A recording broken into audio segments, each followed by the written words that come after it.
There's a village at the edge of a forest where the trees grow so tall their tops disappear into the clouds, and the clouds themselves seem to rest there, as if they too have come to stay a while. The village has no grand name on any map. The people who live there simply call it home, and that is enough. Tonight, the lanterns along the stone path are lit. They are small lanterns, round and amber, and they sway just slightly in a breeze so gentle you would only notice it if you were very still.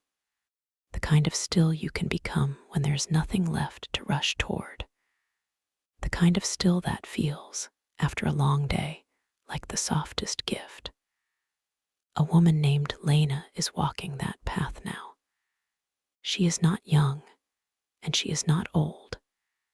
She is somewhere in the quiet middle of her life, the place where people sometimes forget to breathe slowly, where days stack on top of days until the weight of them becomes familiar, almost invisible. But tonight, she notices the weight. She notices it settling off her shoulders with each step she takes along the stone path. Each lantern she passes glowing a little warmer than the last. She has come home, not home to building, though there is one waiting for her, a low stone cottage with a blue door and a window full of soft golden light, but home in a deeper way, the way the body knows before the mind catches up, the way the breath releases before you even decide to let it go. She pauses at the gate. It is a small gate, wooden, with iron hinges that have gone a little green with age.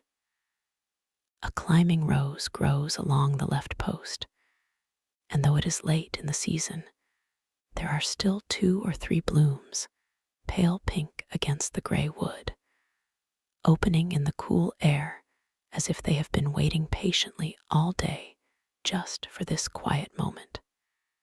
She touches one of the petals. It is softer than she remembers things being allowed to be. Behind the cottage, the forest begins. You can hear it from here, or rather, you can hear the silence it holds, a deep, breathing silence full of pine and earth, and the faint sound of water moving somewhere far below the roots. It is the kind of sound that asks nothing of you. It simply continues, steady and old, the way certain things are steady simply because they have been for a very long time. Lena opens the gate. Inside, the small garden is already settling into evening. The herbs along the border have folded their leaves slightly, the way herbs do when the temperature drops, quietly conserving warmth. A stone bench sits near the center, and on it, someone has left a small ceramic cup, still faintly warm to the touch. Tea, already brewed and sweetened, left for her without fanfare, without explanation. Just there, because someone knew she would need it, and the knowing was enough. She picks it up and holds it in both hands. She does not drink yet. She simply holds it. There's something about holding warmth in your hands that goes directly to the chest, to the soft center of the body, where tension lives its quietest life. The cup is the right weight. The warmth moves through her palms and into her wrists, and she breathes, and the breath goes all the way down this time, down past the place in the ribs where shallow breathing ends, down into the lower belly, slow and complete. The lanterns along the path behind her continue to sway. Above the cottage, the first star of the evening has appeared. Just one, just yet, a small bright point in the blue going dark sky.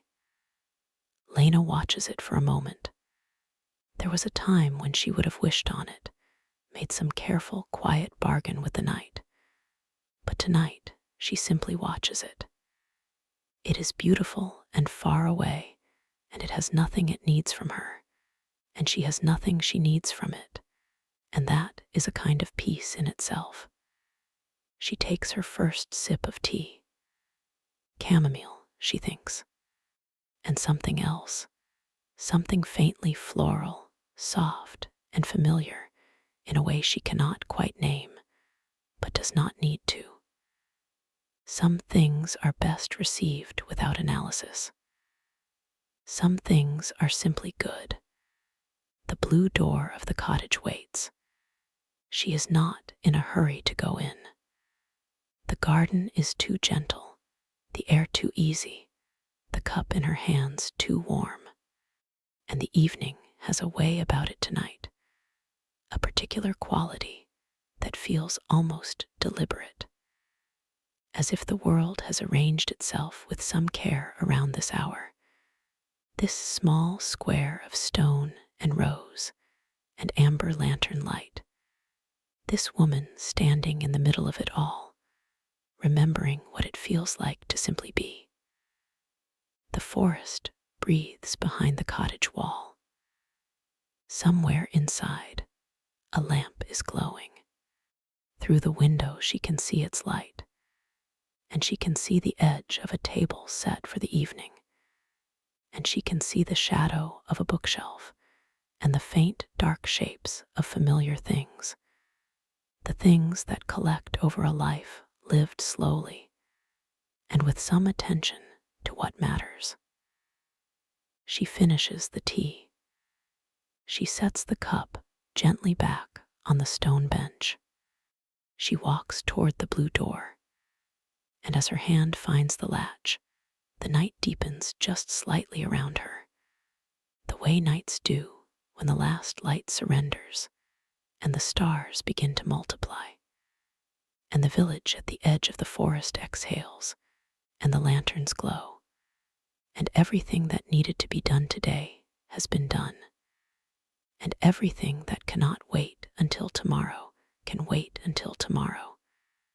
And there is only this, the warmth of a door about to open, the smell of something good from inside, and the deep, unhurried certainty that she is exactly where she is supposed to be. The door opens. She steps inside. The inside of the cottage is the kind of room that holds you. Not in any way you could point to easily. It is not grand. It is not decorated with anything rare. But there is a quality to it, a gathered feeling, as if every object in the room has been chosen not for appearance, but for the way it contributes to the whole. A worn wool rug in shades of deep ochre and faded green. A low wooden table with rounded corners. Shelves of books pressed close together, their spines faded by years of handling.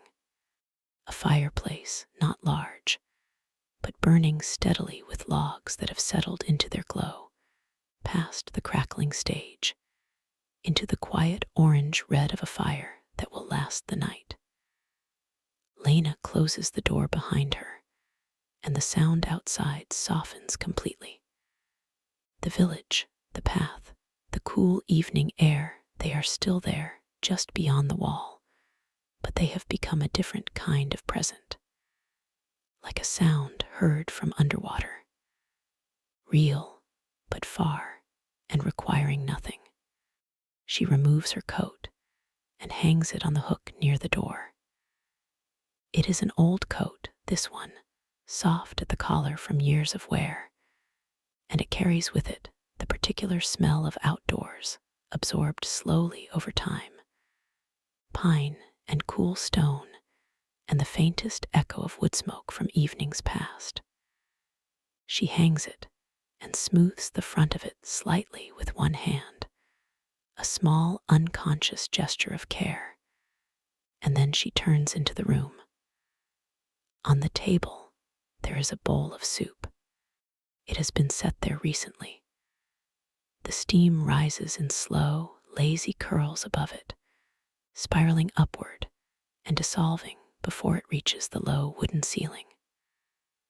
The bowl is ceramic, deep blue with a small chip along the rim from some old forgotten moment, and it is the kind of beautiful that comes not from perfection, but from use. Beside it, a heel of bread on a wooden board, and a small dish of soft butter, and a glass of water so clear it catches the firelight and holds it like a small private sun. She pulls out the chair and sits. She does not rush to eat. She sits, and she looks at the table, at the soup, at the fire beyond it, and she lets herself arrive. Truly arrive, the way traveling people sometimes have to do consciously, the way the body needs a moment to confirm that the journey is complete, that there is no further distance to cover, that this is it, this is the place. You can put everything down now. She puts everything down. She picks up the spoon. The soup is simple, something with root vegetables, something slow cooked and deepened by time on a low heat, the kind of soup that knows what it is doing. The first spoonful is warm in her mouth, and then warm in her throat, and then warm in her chest, spreading outward in that gentle way that only food eaten slowly can manage. She chews a piece of something soft and sweet, a parsnip maybe, or a turnip, and she notices the sweetness, really notices it, and that noticing itself is a kind of rest. The fire pops once, softly. The logs shift. Outside, nothing. She eats without hurry, and the room is quiet around her in a companionable way, the way rooms can be quiet when they are full of the right things and the right light, and there is no task waiting and no clock being watched.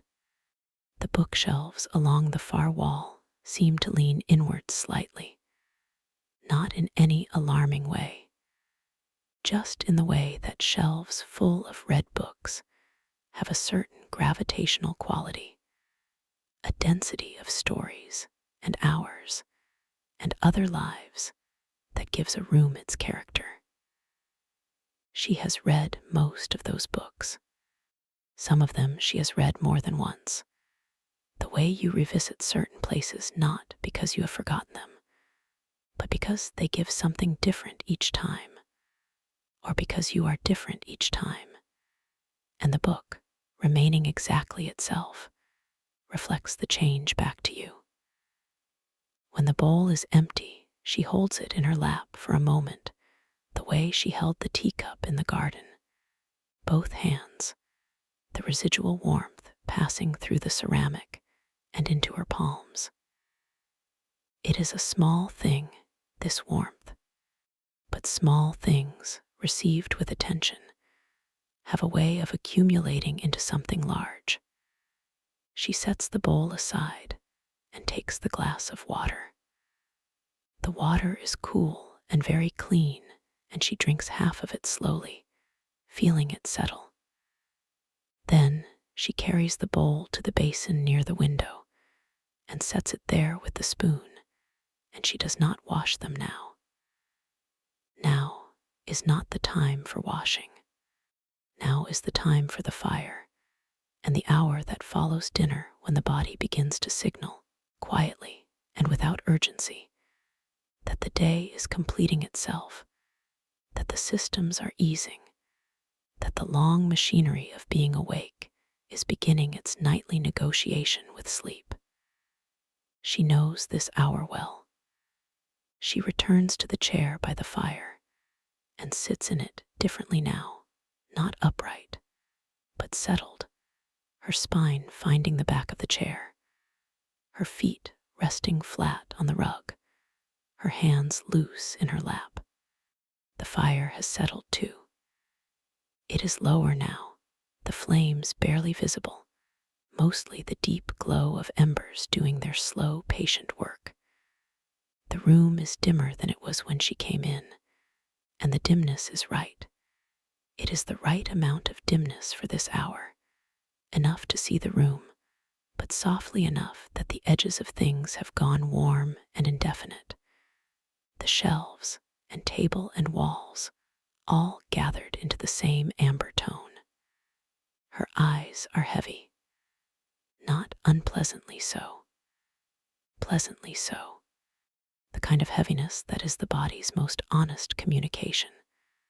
The simple, uncomplicated announcement that today has been enough, and the night is here, and there is a room upstairs, and a bed in that room, and the bed is waiting the way good beds wait, without demand, with only the steady, patient offer of itself.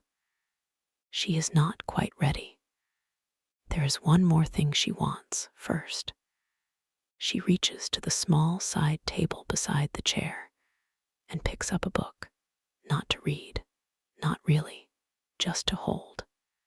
It falls open somewhere in the middle, to a page she has read before, and she glances at a line without meaning to. And the line is something about how the sea is never the same twice, and she thinks, yes, and closes the book gently and holds it closed in her lap. The fire breathes. The village outside is sleeping, and Lena in the amber room, with the closed book in her lap and the clean water still cool in her, and the last warmth of the soup still somewhere in the middle of her, begins, without deciding to let the evening go. The stairs in the cottage are narrow, and they creak, not in a troubling way, in the way of old houses that have settled into themselves over many years, the wood learning the weight of the people who live in them, the particular rhythms of their coming and going, morning and night, season after season, until the house itself becomes a kind of record. Lena climbs them slowly, one hand trailing along the plaster wall, which is cool and slightly rough beneath her fingertips. At the top, the hallway is dark, except for a thin line of silver light under the bedroom door, moonlight coming through the gap. She pushes the door open, and the room receives her. The bedroom is small, and the ceiling is low, and the window above the bed is open, just a crack, enough to let in the air from the forest. That air is cool and clean, and carries with it the particular quality of forest nights, the pine and the loam, and the deep vegetable exhale of trees releasing the day's stored warmth, slowly, steadily, into the dark. The bed has been turned down. The sheets are the color of old cream, soft from many washings, the kind of soft that has no performance to it, no stiffness, only the smooth, gathered ease of fabric that has been used and cared for over a long time. The pillow is deep, and she presses one hand into it briefly as she passes, feeling it give and recover. And then she goes to the window and looks out. The forest begins 20 steps beyond the garden wall. At night, it is a single dark mass, the individual trees losing themselves in the collective dark, becoming instead a shoreline, a border, a breathing presence. But it is not a threatening dark. It is an ancient dark, the dark of things that have stood in one place for longer than anyone living can remember. And that continuity, all those years of simply standing, makes it feel like something reliable, something that will still be there in the morning, unchanged, unhurried, simply itself. She watches it for a moment. There is no wind now. The trees are completely still. Above them, The sky has filled with stars in the time she was inside. The full depth of the night sky out here, away from any larger light, is something she never quite finishes being moved by. The stars are many, and they are bright, and they have a quality of depth to them, a layering, the near ones sharp and the far ones soft, going back and back and back into a distance that the mind cannot truly hold and does not need to. She closes the window to just a finger's width and turns from it. She washes her face at the small basin in the corner of the room, the water cool against her skin, and she looks at herself briefly in the mirror above it. Not critically, not with any of the evaluation that looking in mirrors sometimes brings, but simply to see, to make brief and uncomplicated contact with the face that has carried her through this day. There are the usual lines. There is the usual tiredness. There's also, she notices, something easier around the eyes than there was this morning, something that has been given room to exhale. She dries her face. She pulls back the sheet and the blanket, and she sits on the edge of the bed. This is one of those moments that happens every night and is almost never noticed. The moment of sitting on the edge of the bed before lying down, the brief transition between upright and horizontal, between the vertical world of doing and the horizontal world of being. She sits in it for a breath longer than usual, just noticing it, just being in it, the edge of the mattress beneath her, the cool air from the window, the silence of the room, the forest beyond the glass, the whole quiet night arranged around this one small figure sitting at the edge of this one small bed. Then she lies down. The pillow receives her head with exactly the right amount of resistance and give. She pulls the sheet up and then the blanket, and the weight of the blanket is good. A specific, particular good. The good of weight distributed evenly across the body, gentle and total. The kind of good that makes the body go yes immediately and without qualification. She is on her side, facing the window. Through the crack she can see a strip of sky, and in that strip there are 3 stars, close together, and she looks at them without needing them to be anything other than what they are. Points of old light in a very large darkness. Small, reliable things in an enormous world. Her breathing, she notices, has slowed. She did not instruct it to. It simply did, the way the body does when it is given the right conditions, the right warmth, the right weight, the right quiet, the right permission. The breath comes in and it goes out, and the space between the out breath and the in breath is longer now than it was an hour ago. A gentle pause, a small rest within the larger rest. The sheets smell of lavender. Faintly, distantly, the way scent works best in a room that is otherwise completely quiet, not announcing itself, not asking to be noticed, but there, if you are still enough to receive it. She is still enough. She receives it.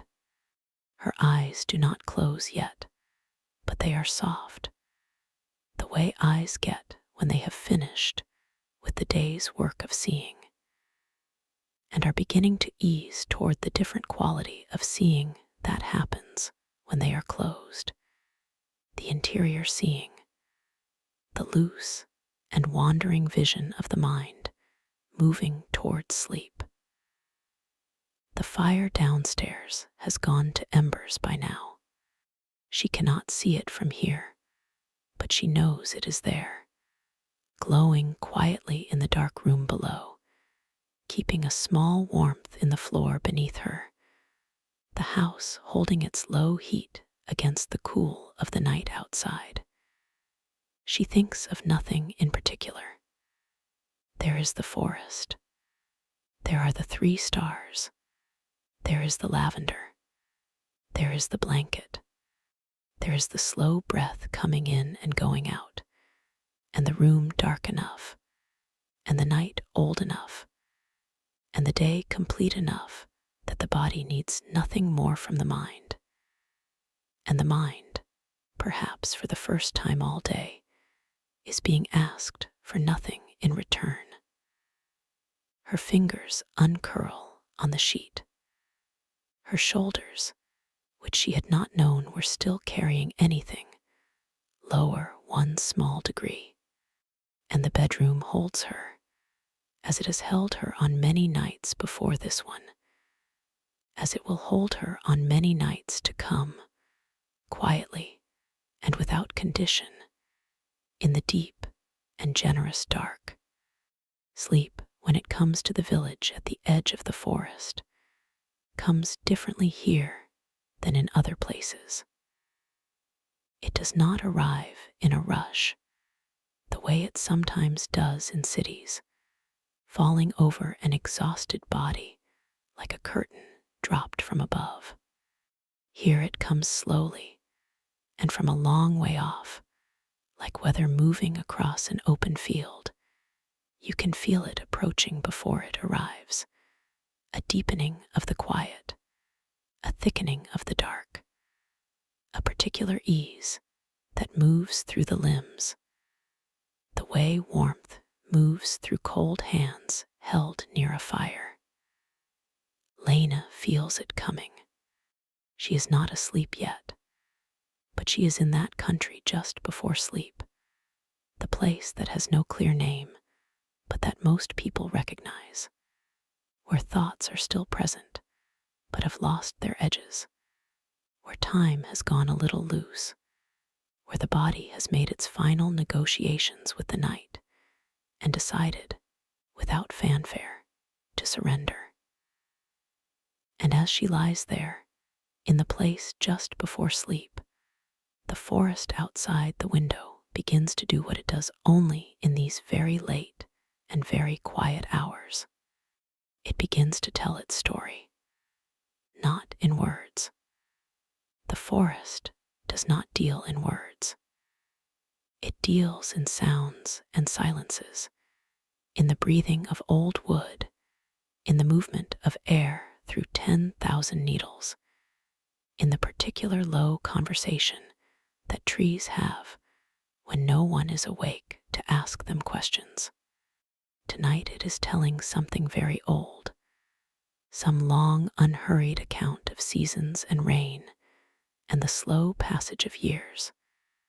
And though Lena cannot follow the specific meaning of it, she can feel its shape, long and patient and untroubled, the shape of a story that has no urgency because it has all the time it needs.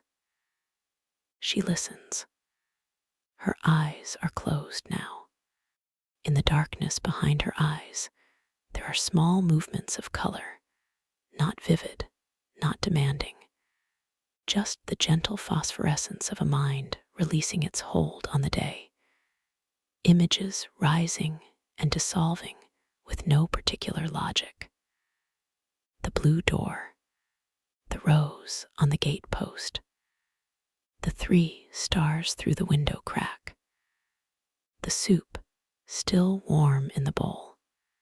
These things come and go without her directing them, without her needing to do anything with them. And the ease of that, the not needing to do anything, is itself a kind of sinking. She sinks, not into anything frightening, into softness, into the specific softness of a bed that has been slept in for years, that carries in its springs and its fill the accumulated rest of many hundreds of nights, as if rest itself leaves something behind, some quality that deepens over time and makes the next night of rest come a little more easily than the one before. The forest sound continues outside, low and constant. Somewhere in the trees, an owl calls once. It is a single soft note, low and round, and it does not repeat. It does not need to. It has said what it came to say, and now the silence that follows it is, if anything, deeper than the silence that preceded it. A silence that has been enriched by the sound, the way a single brushstroke on a pale canvas changes the whole quality of the pale. Lena breathes. In the sleep country she is entering now, things begin to gain the loose logic of that place. She is still herself, still Lena, still in the cottage, still under the blanket, but the boundaries are softening. The room is becoming less a room and more a feeling. The bed is becoming less a specific object and more a quality of support, of being held, of having been given permission to weigh as much as she weighs without apology. She is not dreaming yet. She is in the corridor before dreams, where the mind walks slowly and looks through doorways without entering them. One doorway opens onto a field she walked in once, years ago, somewhere in the low hills to the south of where she grew up. The grass was very green, and the sky was the kind of blue that feels impossible until you are standing under it. And there was nothing she needed to do in that field except walk through it, and the walking was enough. She glances through the doorway. She does not go in. Not yet. She keeps walking the corridor, and the next doorway shows a harbor at early morning. The still water, the small boats rocking almost imperceptibly in the dawn tide. A fisherman somewhere in the distance, pulling at something with the practiced patience of someone who has done this 10,000 times and stopped needing it to be anything other than what it is. She watches him for a moment. Then she moves on. The corridor of the mind before sleep is not a concerning place. It is, in fact, one of the most honest places the mind occupies, stripped of its defenses, stripped of its plans and its worries and its careful performances, simply walking, simply looking, simply being the particular accumulated self that it is, all its years and all its loves and all its small recognitions gathered gently together in the dark. The owl does not call again. The forest continues its low, patient account. And Lena, in the cottage at the edge of the village, at the edge of the forest, continues her slow passage through the corridor between waking and sleep. And each step she takes is softer than the last, and the doorways she passes are gentler and less distinct. And the blanket is warm, and the pillow is exactly right, and the night is old and steady outside the window, and the stars are where they always are, doing their ancient, uncomplicated work of shining. And there is nothing here that needs her attention, nothing that cannot wait, nothing that the morning cannot hold. She passes the last doorway. The corridor opens, and the dream country receives her, as it always does, without judgment, without agenda, with only the wide and wordless welcome of a place that exists entirely for the one who enters it. She enters. In the dream, she is walking along a road she does not recognize, but somehow knows.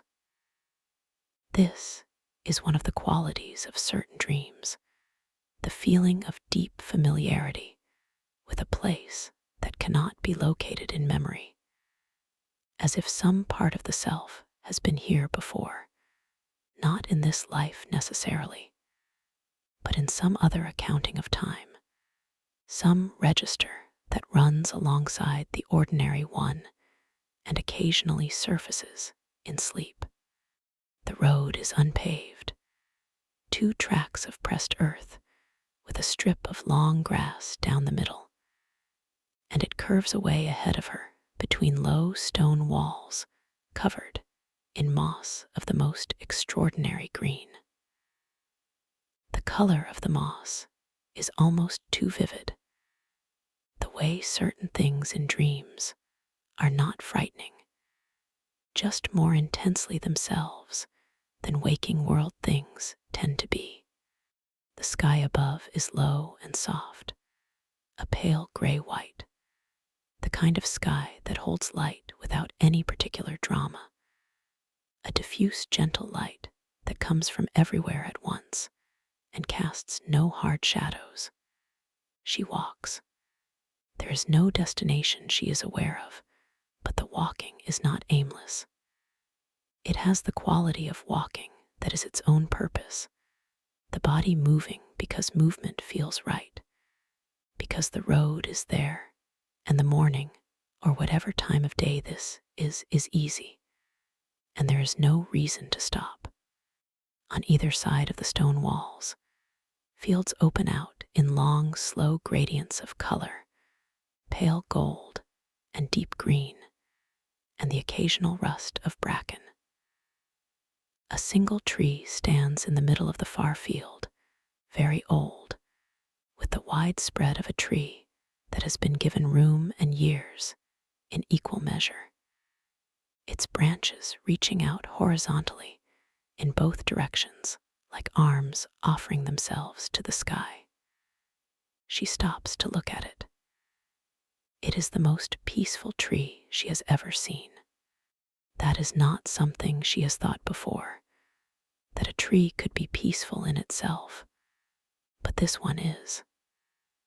Something in its posture, if a tree can have posture, in the way it holds all its weight and all its years without any sign of strain, distributing itself perfectly across its roots and its trunk and its wide-reaching arms. It has been doing this a very long time, this standing and reaching and holding, and it will go on doing it long after she has woken and gone about her day. And that continuity, that rootedness, that patient endurance is something she feels in her own chest standing here looking at it across the field. She takes a breath. In dreams, breath sometimes works differently. Sometimes it is absent, unnoticed, irrelevant to the dreaming self. But here she is aware of it. In and out, easy and unhurried, the air carrying the smell of wet stone and green things, and something indefinably old, the smell of a landscape that has not been rushed. She walks on. The road descends gently and then curves around a low hill, and at the bottom of the curve, there is a small stone bridge over a stream that moves fast and clear over rounded pebbles. She stops on the bridge and looks down at the water. It is the clearest water she has seen. She can count the pebbles on the bed of the stream, the pale ones and the dark ones, some smooth, and some still holding the rough texture of whatever hillside they came from. The water moves over them without interruption, going around the larger ones in small, quick curves, spreading and joining and spreading again, the surface catching the diffuse light in brief, bright flickers. She watches it. There is something about moving water in a quiet place that does something very specific to the nervous system, something that is not quite relaxation and not quite alertness, but occupies the sweet and useful territory between the two. The movement is constant, but never the same, and following it requires just enough attention to empty the mind of everything that is not the water. She is empty of everything that is not the water. A small bird lands on a stone in the middle of the stream, a bird she does not know the name of, brown and quick, and entirely at ease with its rock and its stream and its moment. It looks once in her direction, not with alarm, just with the brief, bright curiosity of a thing that has very good eyes and uses them. And then it looks back at the water. She stays until she is ready to go. Then she crosses the bridge and continues along the road as it rises again on the other side and curves through a stand of birch trees, their white trunks close together, their leaves the light particular green of birch in early season, fluttering in a small wind she cannot feel but can hear, a sound like many quiet conversations happening simultaneously at a very low volume. Through the birch trees, the road opens onto a wider place. Not a destination exactly, more of a clearing, a natural pause in the landscape where the road widens and the walls on either side are lower, and there are flat stones set into the grass here and there, not arranged formally, just placed, as if by people who came here over many years and left one stone each time, building up a small, quiet record of their passing. She finds one of the stones and sits on it.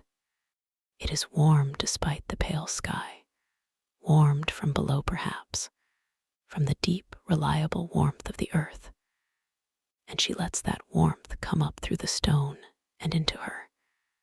And she sits in the clearing among the other stones and breathes, and the birch trees murmur behind her. And somewhere further down the unseen valley, the stream continues its swift, unconcerned passage over the pebbles. She has nowhere to be. This, here, in the dream, is the truest version of having nowhere to be.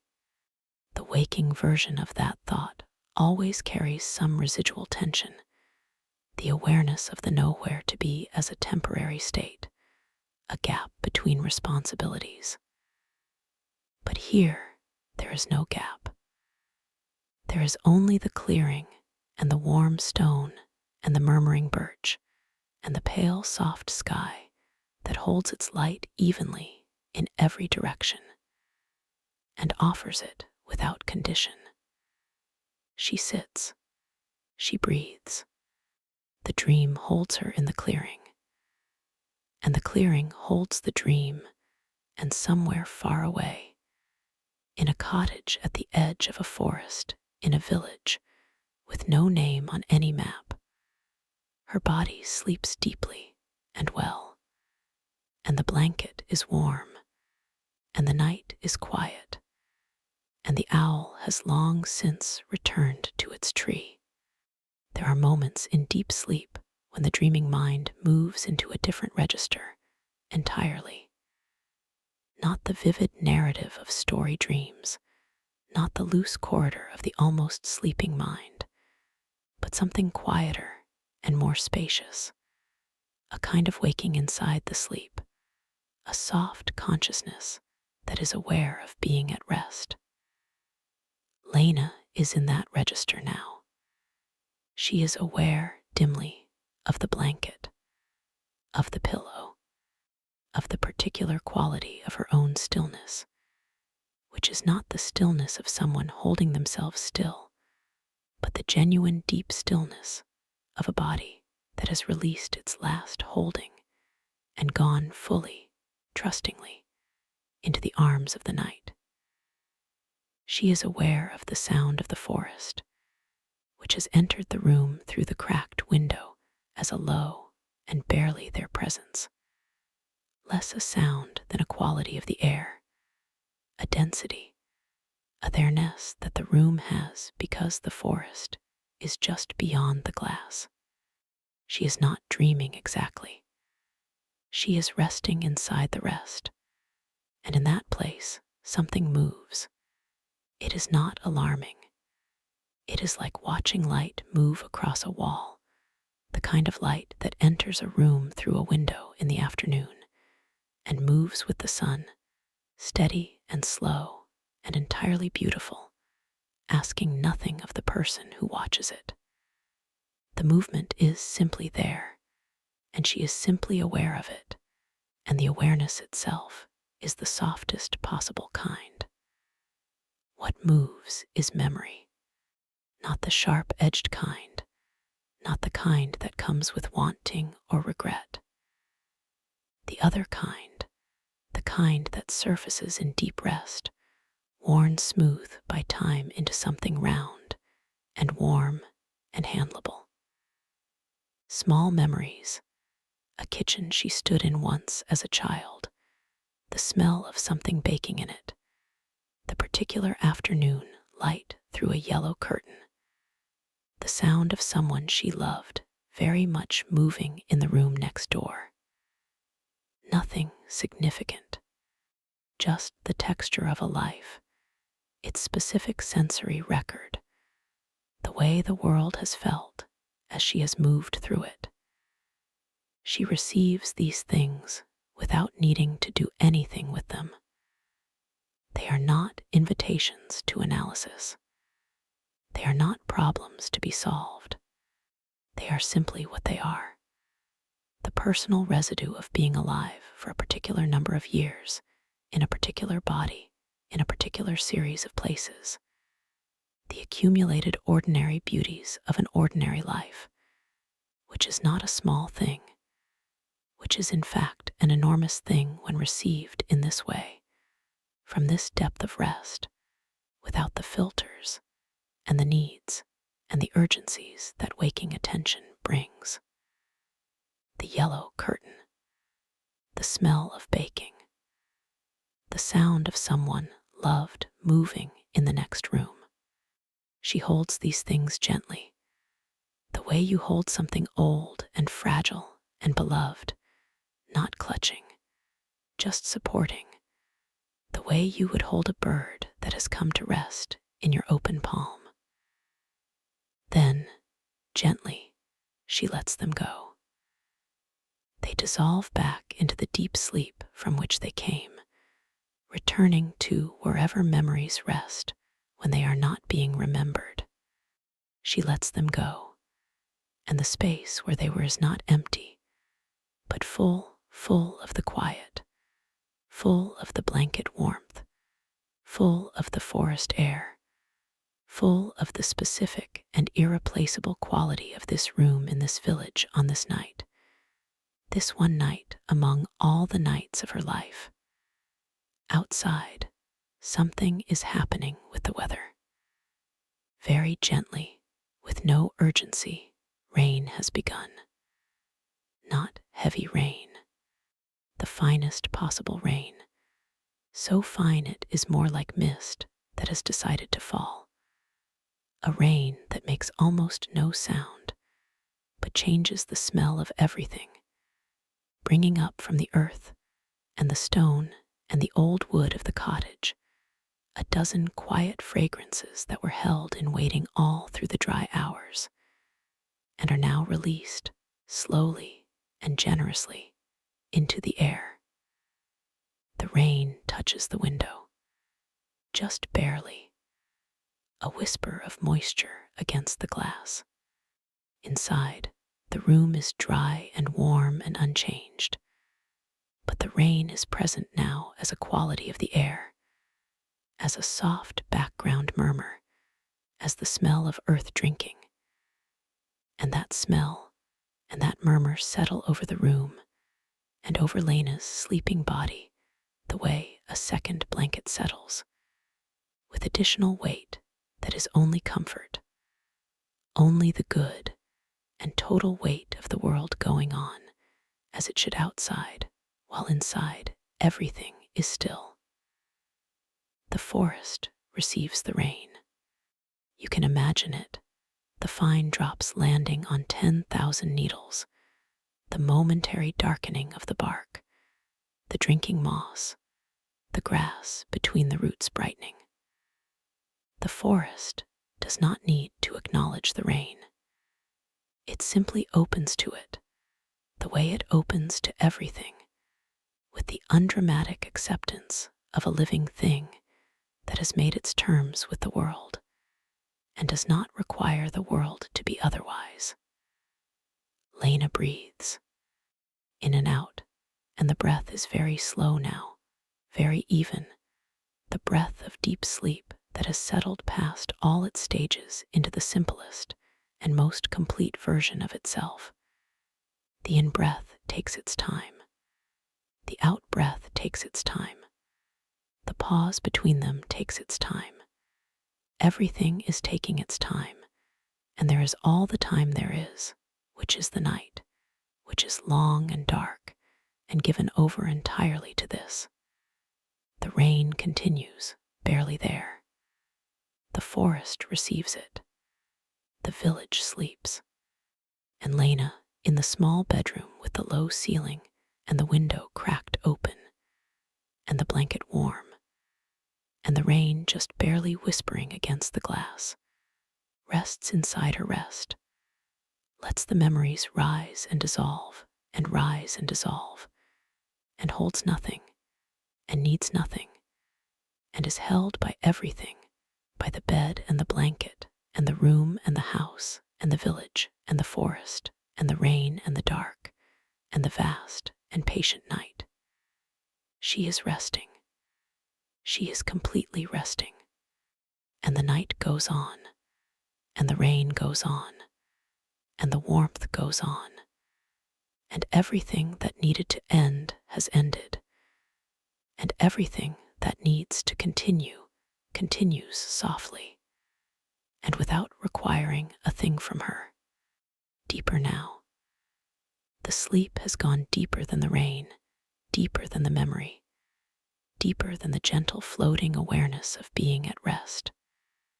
This is the place beneath all of that, the place that has no images and no story, only the clean fact of a living body lying still, breathing slowly, warm in the dark. In this place, the forest is very far away. Not gone, not absent, but far in the way that depth makes things far. The window is still cracked. The rain is still falling.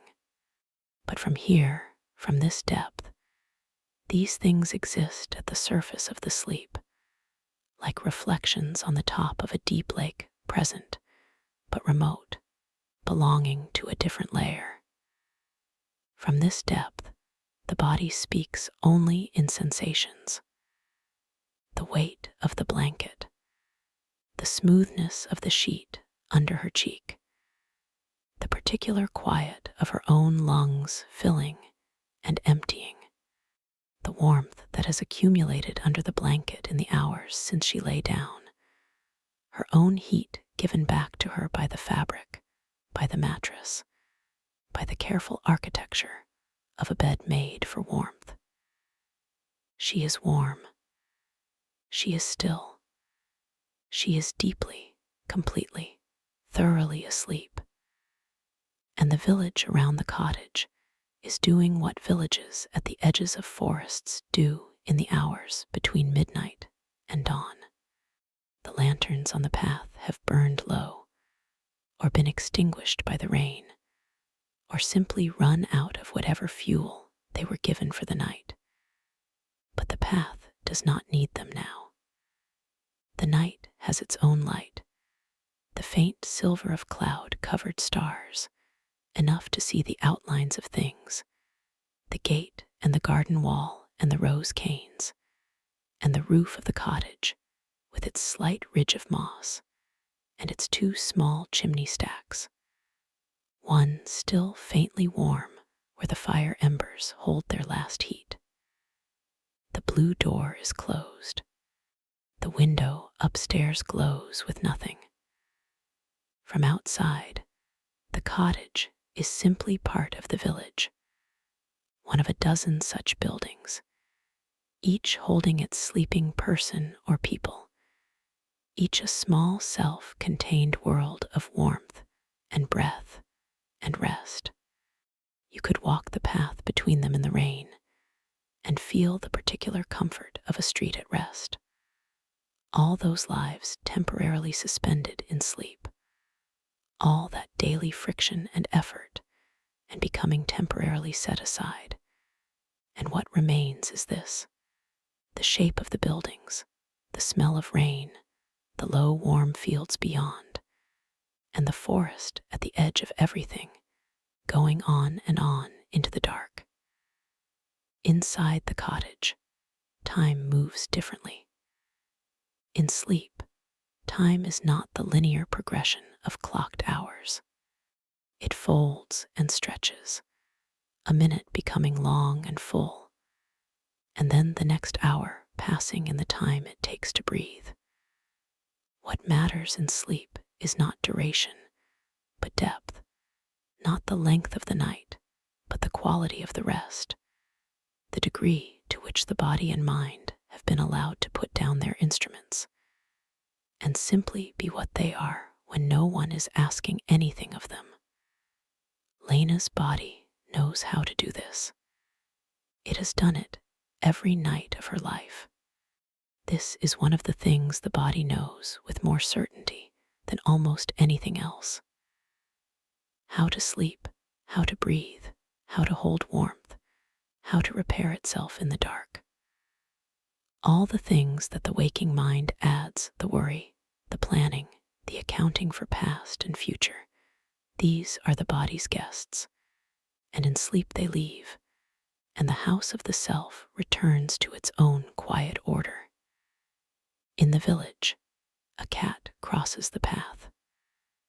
Not Lena's cat, a cat that belongs to no one in particular or to the village as a whole. The way certain animals settle into a place and become part of its character. It crosses the path without hurrying, its paws precise and nearly silent on the wet stones, and it pauses briefly at the gate of the cottage and looks at the closed blue door and the dark window, and then it moves on. The rain eases, not stopping, not yet, but becoming even finer, even softer, until the line between rain and the simple moisture of a cool night air is barely distinguishable. The moss on the garden wall is very dark and very pleased. The rose canes hold their droplets, each drop a small lens containing a tiny version of the clouded sky. Inside the cottage, the last ember in the fireplace goes dark. This is not a loss. It was always going to happen. The fire served its purpose beautifully and completely, and now it is finished, and the room is cool, and the warmth has moved upstairs, gathered in the bedroom, conserved by the walls and the closed door and the body under the blanket, which is entirely sufficient. Nothing is lost. Nothing is missing. Everything that needed to be warm is warm, and everything that needed to be still is still. And the night is doing exactly what nights have always done in this village, which is to hold the sleeping people gently and without condition, turning slowly toward the east, carrying them forward through the dark hours toward a morning that is already somewhere over the curve of the world, beginning its long, slow preparation. Lena does not know this. She is too deep. She is in the part of the night that has nothing to do with what is coming, that exists entirely in itself, complete and sufficient, asking nothing, and offering everything, all the rest the body needs, all the repair, all the gentle restoration of everything that the day used up. She breathes, the village breathes, the forest breathes. The rain is barely rain now, and the night goes on, steady and generous, holding all of it, the sleeping woman, the warm cottage, the wet gate, the patient rose, the moss, the path, the dark trees, holding all of it in the quiet way that nights hold things, without effort, without asking to be thanked, simply doing what the dark has always done in this old and unhurried place. There's a moment in the deepest part of the night, not the beginning of it, not the turning toward morning, but the very center of it, the point of perfect equilibrium, when the world seems to pause. Not in any dramatic way, not in a way that would wake anyone, just a momentary stillness that is different in quality from the usual stillness of late night, as if the night itself has reached the fullest point of what it is, and rests there for a breath before beginning its long, slow release toward dawn. In the cottage, in the bedroom, Lena is in this pause with the night. Her breathing is slower than it will be again until she is very old. Slow and deep, 4 seconds in, 4 seconds out. The breath of someone who has surrendered so completely to rest that the body has found its most efficient rhythm. Every cell doing exactly what it needs to do, and nothing it doesn't. The window shows a strip of sky. The rain has stopped. The clouds have begun to thin in the east, not dramatically, not visibly yet from this window, but the process has begun. The stars that are visible through the crack are steadier now, their light cleaner without the rain between them and the glass. The 3 that were there when she lay down are still there, shifted slightly in their arc across the sky, as they always shift, as they have always shifted, the sky turning its slow wheel above the sleeping village. In the room, there is no sound. This is a particular and somewhat rare quality, true silence, not the absence of sound, but the presence of quiet that is its own thing. The silence that settles in old houses in the deep night, when even the settling of wood and the movement of air in the walls has gone still, when the world seems briefly to have been held at one perfect point of hush. She is in it. Her hands, which were loose on the sheet when she fell asleep, have moved in the night, one drawn up near her face, the fingers slightly curled, the way hands curl in sleep, not tightly, not defensively, just the gentle folding of a thing that has put down its work. The other hand rests flat on the blanket, palm down, the warmth of the blanket rising through it. She has been dreaming in this deep place, not the story dreams of before, not the walking road or the stream with the bird. These are the deeper dreams, the ones that leave no images behind, only a feeling. Some people wake from these and know they have dreamed, but cannot say what they dreamed.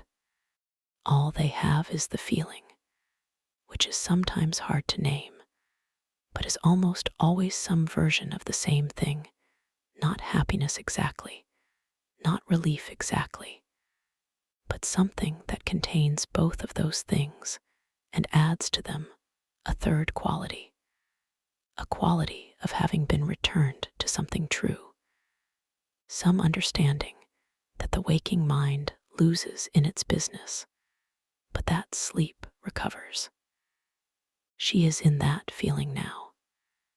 It is a feeling like being known, not by anyone in particular, not by any person or presence that can be pointed to, but known in the way that certain places know you, the way the body knows warmth and rest and rightness, the way the self recognizes itself when all the noise is removed.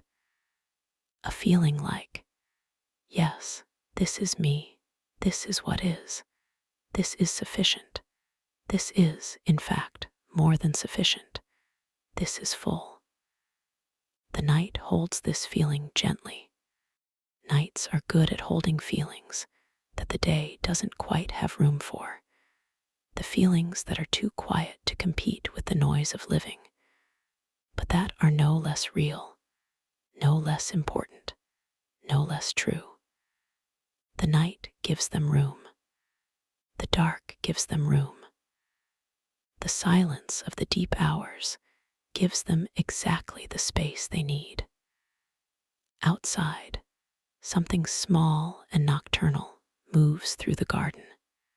A hedgehog, perhaps, making its nightly rounds of the flower beds, attending to its particular small business with the focused efficiency of a creature that knows exactly what it needs and where to find it. It moves along the base of the garden wall, past the rose, past the stone bench where the ceramic cup sits empty, out through a gap in the old stones, and into the field beyond. It is gone. The garden is empty and still again. The cottage stands in it, patient and solid and warm inside, its blue door closed against the night, its window with the crack of air, and the 3 stars visible through it, its sleeping person breathing in and out in the bedroom under the low ceiling and the wool blanket. Nothing is wrong. This is the simple and profound state of the moment. Nothing is wrong. Not in the large world, not in the small one. The body is resting. The house is standing. The garden is wet from the rain, and the rose is holding its droplets, and the hedgehog is going about its nocturnal life, and the stars are in their places, and the forest at the edge of the village is breathing its long vegetable breath, and somewhere, very far to the east, the first faint signal of the coming dawn is beginning to accumulate on the underside of the clouds, so faint and so far that it will be hours before it means anything to anyone awake enough to look. But it is there. The night is turning. Slowly, with no announcement, with no urgency, the way natural things change when they have all the time they need. The dark blue deepening at the edges of the sky toward the particular pre-dawn quality of darkness that is already something other than night, already beginning to be something else. Lena does not know this. She is in the pause, the center, the perfect depth. She breathes. The blanket is warm. The room is still. The night cradles her in its deepest part, gentle and unhurried, the way it has cradled sleeping things since the first night there ever was, since the first creature lay down in the first dark and closed its eyes and trusted the world to be there in the morning, and the world was. The world always is. Sleep and let the world be. It will be there in the morning, just as it always has been, just as this village will be, and this cottage will be, and the blue door, and the rose, and the path, and the lanterns, and the forest, and the stream, and the old tree in the field, all of it continuing, all of it being what it is, through the dark and into the light. She sleeps. The night has begun its turning. Not visibly yet, not in any way that would wake anyone or change what is visible through any window, but in the way that the body knows, deep in the layers of sleep, the way sleeping things have always known, a subtle shift in the quality of the dark, a barely perceptible lightening at the farthest edges of the sky, the night's long arc beginning its descent toward morning. Lena is rising very slowly from the deepest layer, not waking, not nearly waking, just moving upward through the layers, the way a diver ascends slowly from depth, pausing at each level, adjusting to the change in pressure, the change in light. She is still entirely asleep. She is simply moving toward the surface of it, toward the shallower, softer sleep of the pre-dawn hours, the sleep that has its own quality of ease, its own particular warmth. In this level of sleep, the dreaming mind returns. But the dreams here are different from the earlier dreams. Softer, less distinct, more like the feeling of a dream than the content of one. Colors rather than places. Warmth rather than story. The impression of movement without going anywhere. The impression of presence without any one particular being present. She is in a light that is amber and soft. The dream does not explain where the light comes from. It is simply there, all around. The kind of light that makes everything beautiful because it makes everything warm. And she is in it, standing or sitting or simply being in it.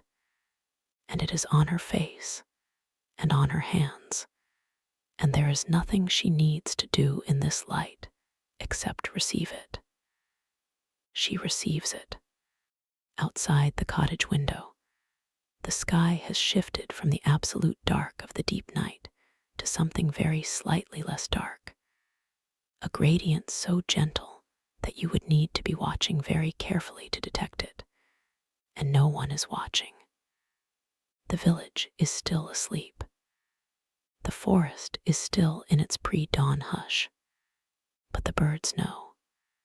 Somewhere in the trees, far back from the village edge, a single bird, a thrush perhaps, with its small brown body and its extraordinary voice, stirs in its roost. It does not sing yet. It is not time, but it is aware, the way birds are aware of these things before any visible sign confirms them, that the time is approaching. It tucks its head back beneath its wing and waits, with the patience of a thing that has done this every morning of its life, that knows beyond any uncertainty that the morning is coming. It always comes. In the cottage, Lena turns in her sleep, not restlessly, a slow, deliberate, unconscious adjustment of her body, seeking the most comfortable position for this level of sleep, which is different from the position of deep sleep, slightly more curled, the blanket pulled up a little higher. Her body makes these adjustments without waking her, as it has always done, as it does every night, attending to its own needs with an efficiency that the waking mind could never match. She settles. Her breathing is a little different now from the slowest depths of the night. Still slow, still regular, but with a slightly more present quality, the breath of someone sleeping in the upper layers, still fully asleep, but not unreachable. The breath of someone who, in an hour or two, will begin the long, slow emergence into waking that is itself a kind of grace, a coming back, a restoration. But not yet, not for a long while yet. The amber light of the dream holds her.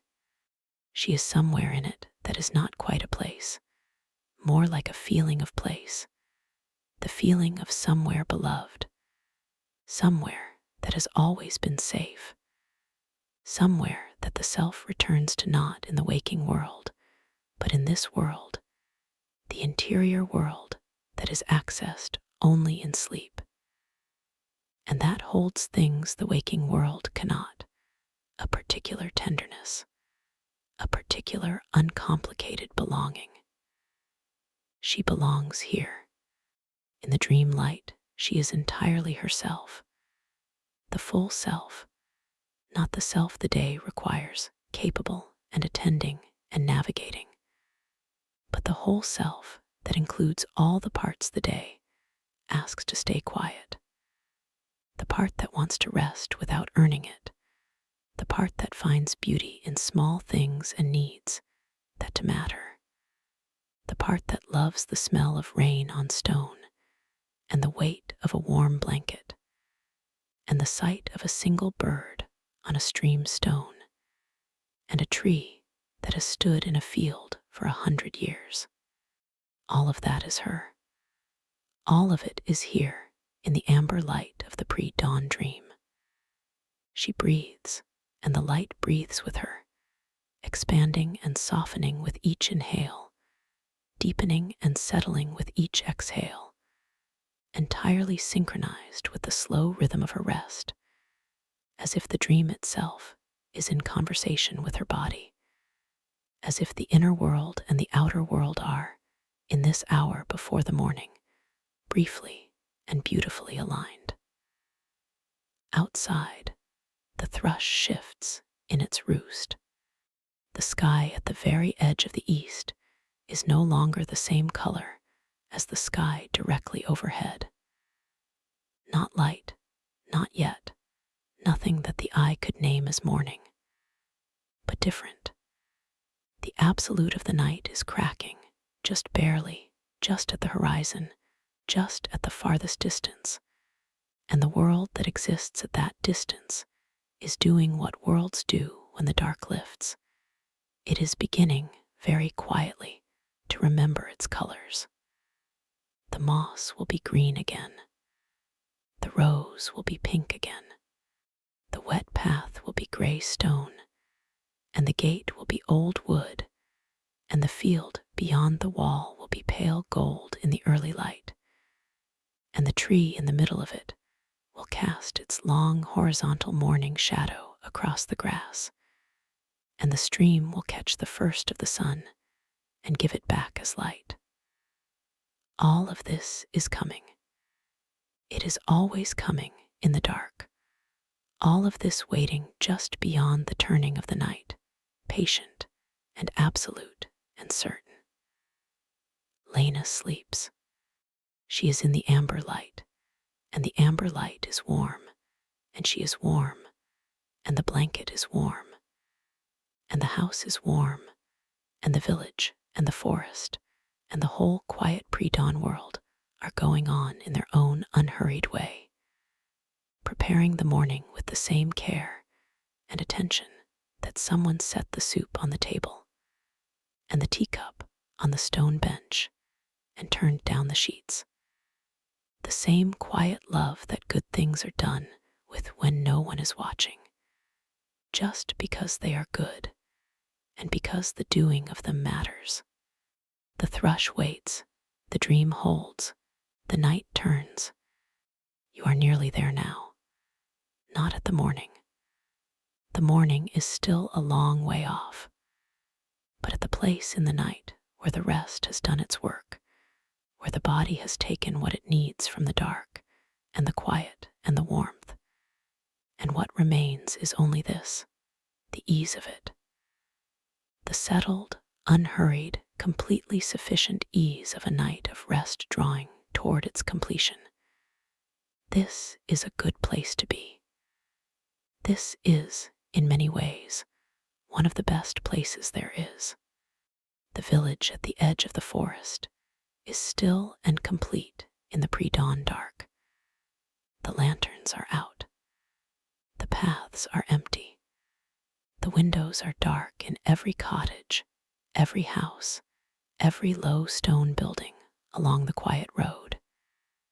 Inside each one, a person sleeps, each person dreaming their own dream or resting in their own dreamless depth, each body doing its nightly work of repair and renewal, each mind released from its waking burdens, set down gently for the night like tools laid carefully at the end of a day's work. In Lena's cottage, the bedroom is very still. The window shows the lightest possible edge of change in the sky, not visible yet to anyone sleeping, only to the birds and the animals whose eyes and bodies are calibrated to that particular frequency. The thrush in the forest has been awake for some minutes now, fully awake, but still quiet, still waiting, holding its song the way you hold a breath, ready. Lena is in the shallowest layer of sleep now. The amber dream has dissolved, the way late night dreams dissolve, not fading exactly, more like being absorbed back into the warmth that produced them, returning to the general good feeling that underlies all of it, the accumulated ease of a night well rested, the body's quiet contentment. She does not know she is in the shallow sleep. She does not know anything in particular.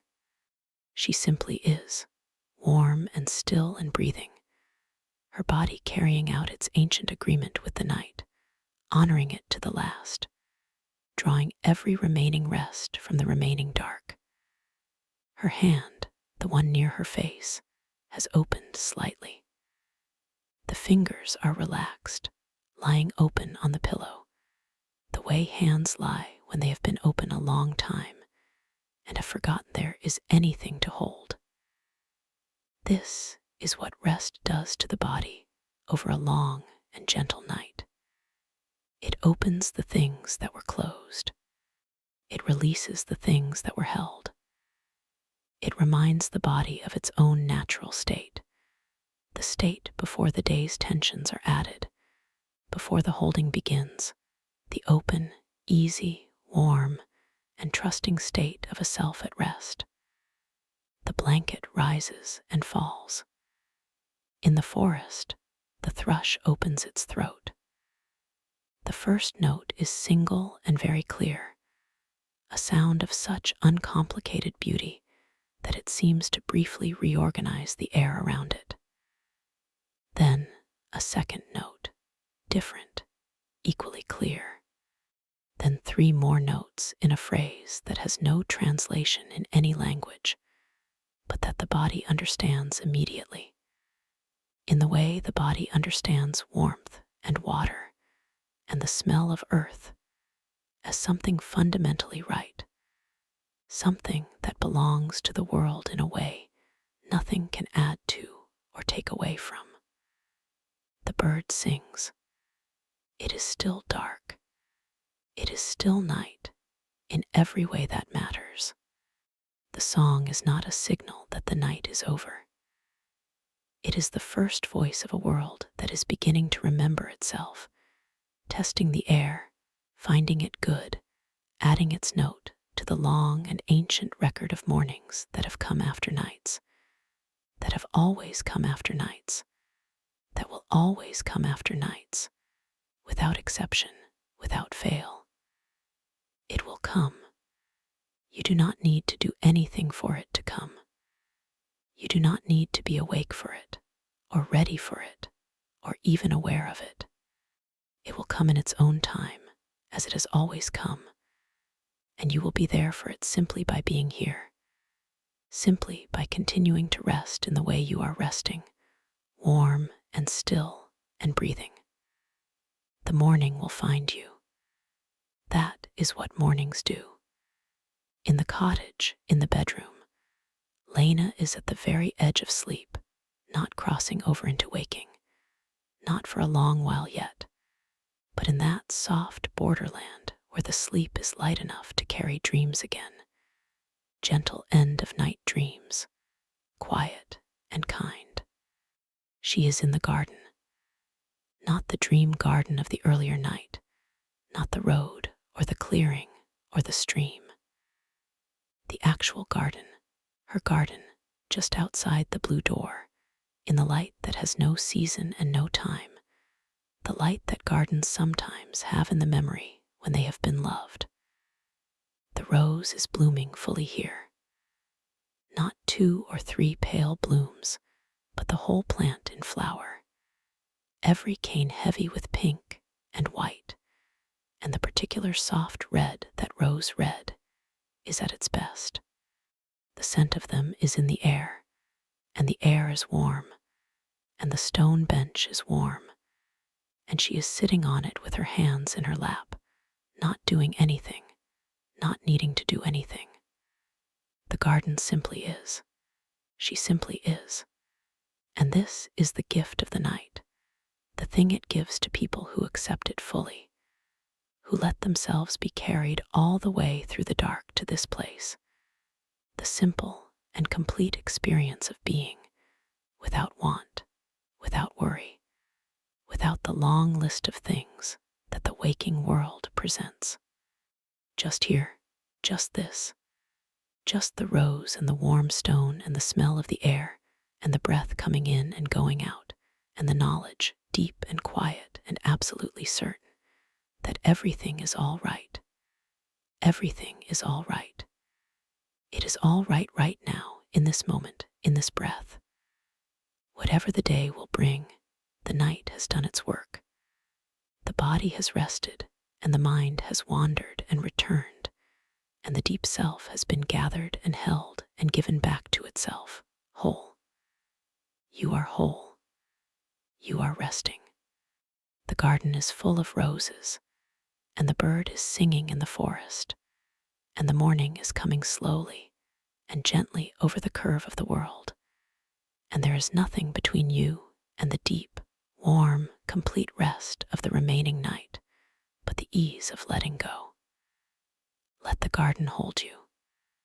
Let the morning take its time. Let the bird's voice be the only sound, that clear and ancient song that asks nothing of you except that you exist to hear it. And you do.